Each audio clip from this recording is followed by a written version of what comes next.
Барлықтарыңызға сәлем алейкум. Бүгінгі жаңа тақырыбымыз, яғни һә дәмирінің алдыңғы әріптің харекес болса созылыңқы, ал харекес келсе созылмай оқылады.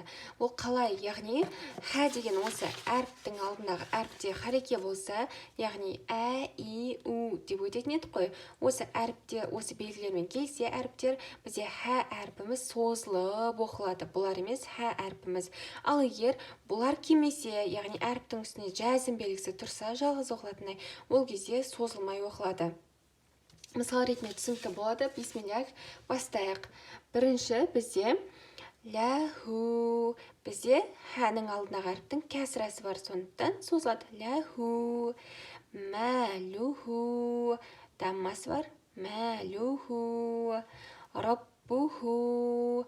Раббуху. Шәттелі даммасы бар. Вахдаху. Вахдаху. Кәсірәсі бар. Бихи. Бихи. Бұл жерде кәсірәсі бар. Мислихи. Мислихи.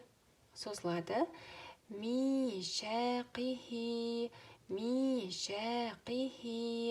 Русулихи. Русулихи. Хауляху. Хауляху. Индаху. Индаху. Хайрихи. Хайрихи. Шаррихи. Шаррихи. Куллуху. Куллуху. Қалбуху. Қалбуху. Амруху. Амруху. Сулусуху. Сулусуху. Келесі бізде фихи. Фихи. Бұл жерде созылып тұрда, яй әрпі, яғни негізі кәсірі, бірақ созылыңқы белгі болғандықтан бізде фихи, яғни харекет ретінде саналады. Келесі бәзихи. Бәзихи. Солябуху. Солябуху. Бұл жерде екеуде созылады. Естеріңізде ғой алдыңғы сабақтардан. Қаталуху. Қаталуху.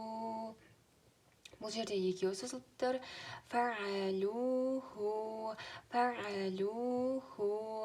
Алламнаху. Алламнаху. Адайнаху. Кешірім сұрайым. Хадайнаху. Хадайнаху. Атайнаху. Атайнаху. Бұл жерде екі созылу болады. Атайнаху. Атайнаху. Минху. Неге бұл жерде қараңыздар, енді хәнің алдындағы әріп жәзіммен кеп тұр, яғни харекессіз кеп тұр, сондықтан ху созылмайды. Минху болды. Минху емес, минху. Анху. Анху. Илайхи. Илайхи. Алайхи. Алайхи. Осы төрт птичкамен белгіленіп тұрғандар созылмайды. Өйткені алдындағы әріптер жәзім, яғни осындай белгімен кеп тұр, сондықтан хә созылмайды. Сабақ түсінікті деп ойлаймын. Барлықтарыңызға сәлем алейкум. Түсініксіз нәрсе болса комментарийге жазыңыздар.